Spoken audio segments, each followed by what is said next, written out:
Rico Dowdle last year, 89 rush attempts, 361 yards, 2 rushing touchdowns, and 17 receptions on 22 targets for 144 yards and 2 touchdowns. Thoughts on Rico Dowdle? I'm just not in love with any of the Cowboys running backs. Zeke for nostalgia purposes, and because I think he's going to see the goal line work in Dallas.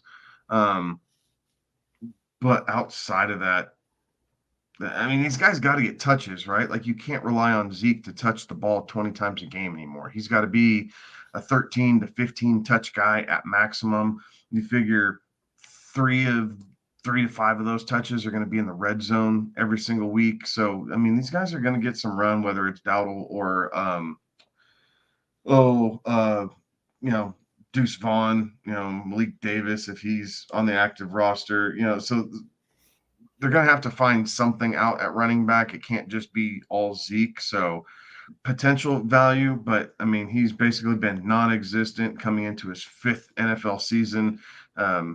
I just, if he hasn't flashed and showed it enough now to get consistent touches, it's probably not going to happen. So I'm not a believer in the talent as far as star power in the NFL goes.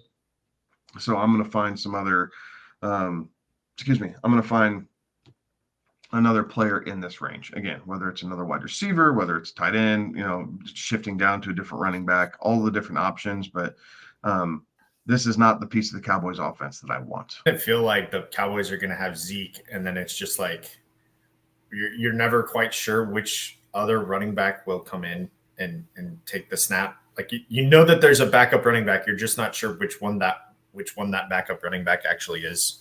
It just feels like you're going to it's just going to be so frustrating because you hope that you have the right one on your roster, but I'm not sure that like week to week it could be different. Hell, series to series it could be different. I'm not really sure what this Dallas offense is going to be after Zeke, especially with the running game. Tough one to kind of get behind there because last year the Cowboys running back room was anemic throughout a lot of the season there, and Rico Dowdle was part of it then, and couldn't kind of plant his flag and supplant guys on the roster ahead of him to kind of eke that out. And I don't know that we're going to necessarily see that change with an aging Zeke. And this is again one of those that this feels like a change of pace type of back, a spell back type of thing that. He may come in if we see an injury type of thing, and that may be that. But I don't know that we're going to necessarily see him supplant Zeke in this role, and especially with as much as I think that this offense is going to pass the ball, there are very few running backs as good as pass pro as Zeke in this, and that will equal Zeke on the field a lot.